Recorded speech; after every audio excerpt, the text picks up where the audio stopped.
Back at Lillian's, she collapsed into a chair, tears spilling over. It's over.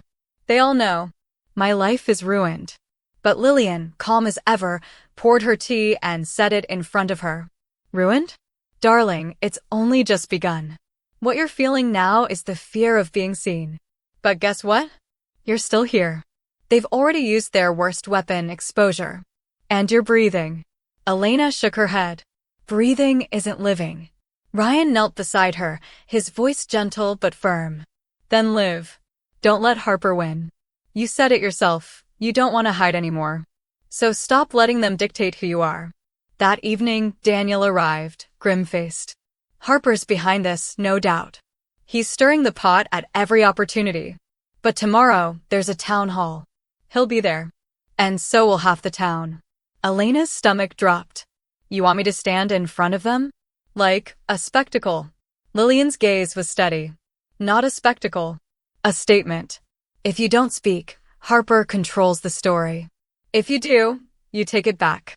Ryan added softly, we'll be right beside you. The thought of facing that crowd made her want to run. But deep down, something in her knew. Running had never saved her before. Elena stood before the mirror that night, her hands trembling as she brushed her hair.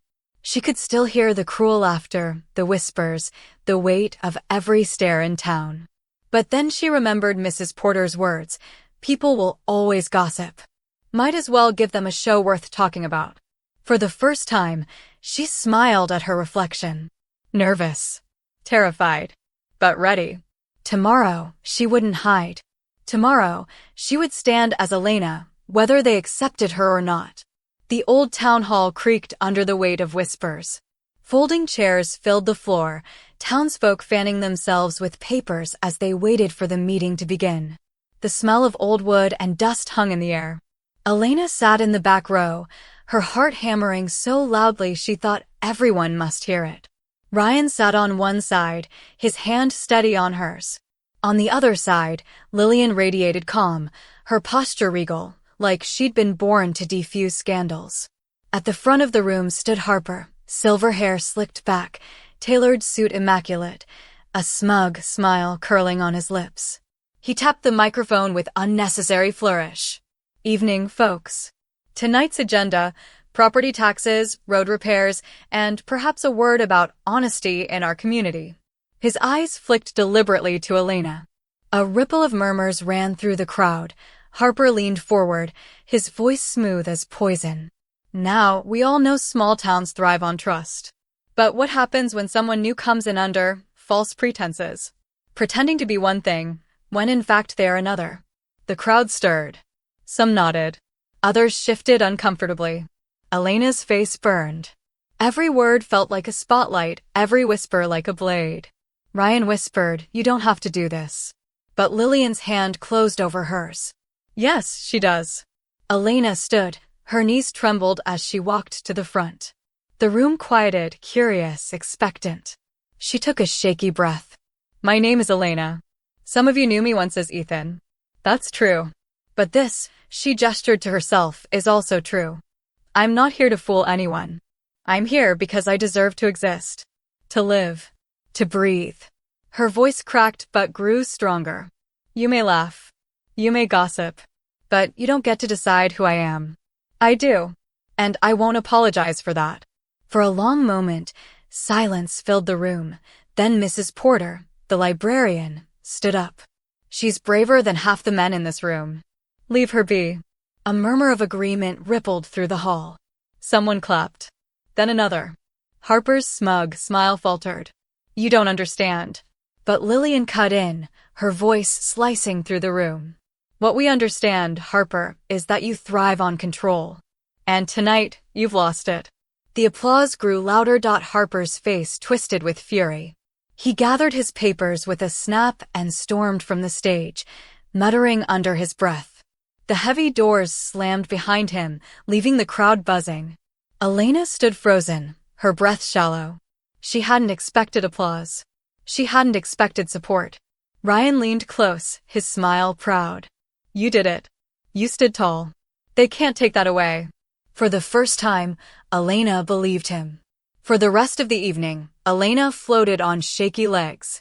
She had done it, stood in front of the entire town, declared herself, and walked away with applause still echoing in her ears. But applause is fleeting. By the next morning, reality came knocking. At the cafe, a young couple clapped her on the shoulder and whispered, "Good for you." But outside the hardware store, a man spat on the ground and muttered, "Disgrace." The support was real, but so was the backlash. Meanwhile, Harper sat in his office above the real estate office he controlled. His face was flushed, jaw clenched as he replayed the town hall humiliation in his head. That which Lillian thinks she can embarrass me. That boy in a dress thinks applause makes him safe? We'll see about that. He slammed his fist on the desk. He still had power, influence, money. And in a town like this, those things mattered more than applause. He picked up his phone and began making calls. That evening, Daniel arrived at Lillian's cottage, his expression grim. "Harper's moving fast," he said.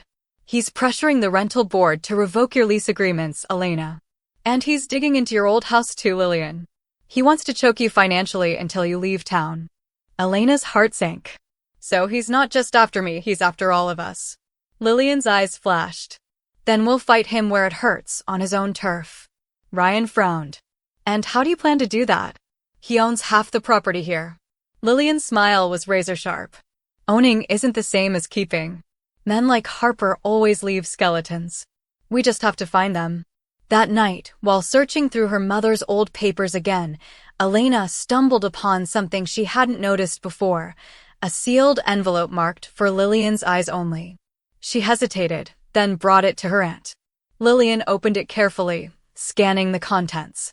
Her face paled, then hardened.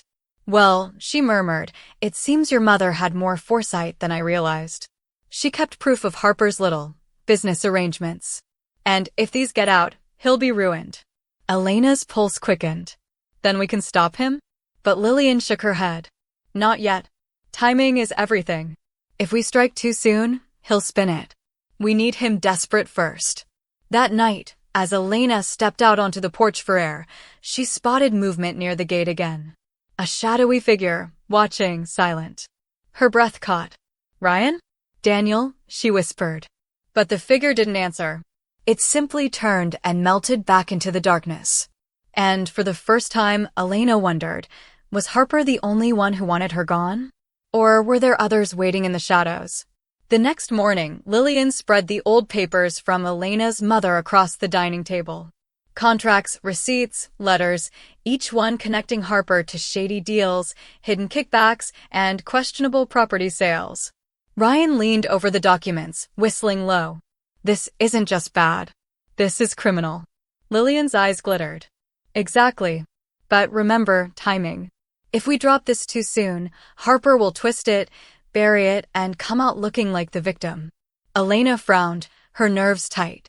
"So what do we do?" Lillian gave a thin smile. "We make him desperate. And desperate men make mistakes."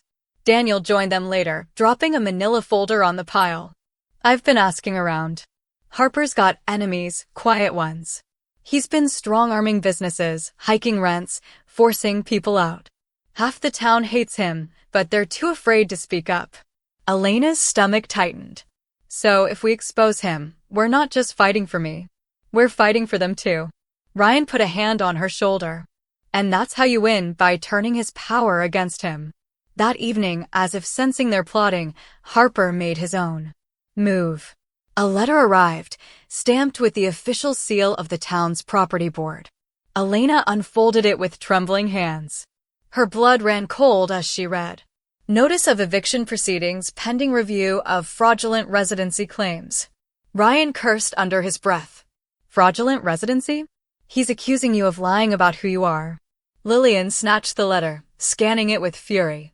"He's weaponizing bureaucracy. Classic Harper." Elena's voice broke. "So, I could lose my home? Again?" Lillian's joy tightened. "Not if we expose him first." That night, determined not to let Harper win, Elena went back through her mother's papers. Tucked deep in the bottom of a box, she found a faded notebook. Inside were handwritten entries, names, dates, and cryptic notes about Harper's buyers. Lillian's eyes widened as she flipped through the pages. Your mother was keeping tabs on him. She knew exactly what he was doing. Daniel leaned in. This isn't just proof of shady deals. This ties him to out-of-town investors. The kind of people who won't want their names dragged into a scandal. Elena's hands shook, but for the first time in days, it wasn't fear, it was power. So this could ruin him completely? Lillian's smile was razor-sharp. If we play it right, darling, yes. Later that night, as Elena stepped onto the porch for air, she found another envelope pinned to the gate. No signature. Just one chilling line. Stop digging, or you won't leave this town alive. Her breath caught. She clutched the note, her heart racing. This wasn't Harper's usual style. It was darker, sharper. And for the first time, she realized Harper might not be acting alone. The warning note sat on the table, its words etched into Elena's mind. Stop digging, or you won't leave this town alive. Her hands trembled as she stared at it. This isn't just Harper, is it? This feels different. Lillian's lips tightened. You're right. Harper's arrogant, but he prefers paperwork, gossip, intimidation. This is someone who doesn't mind getting their hands dirty. Ryan's jaw clenched. Which means you're in real danger now. We need to be careful, watch the house, watch the roads. But Lillian's eyes glittered with a sharp fire. Or we stop being careful and start being bold. That night, just after midnight, the dogs in the neighboring yard began barking. Elena peeked through the curtains and froze. A shadow moved near the gate again. This time, Ryan burst out the front door before she could stop him. Hey, he shouted, sprinting into the yard. The figure bolted, darting into the trees. Ryan chased, but within moments, the darkness swallowed the intruder. He returned, furious and winded.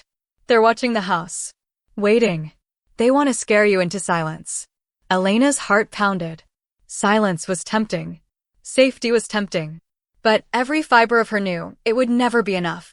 The next morning, Lillian gathered them in the sitting room, papers and notebooks spread like weapons. We have two choices, she said, her voice steady. Hide, hope the threats stop, pray Harper loses interest. Or, she tapped the notebook. We go public. Expose him. Drag his skeletons into the light before he has time to bury them.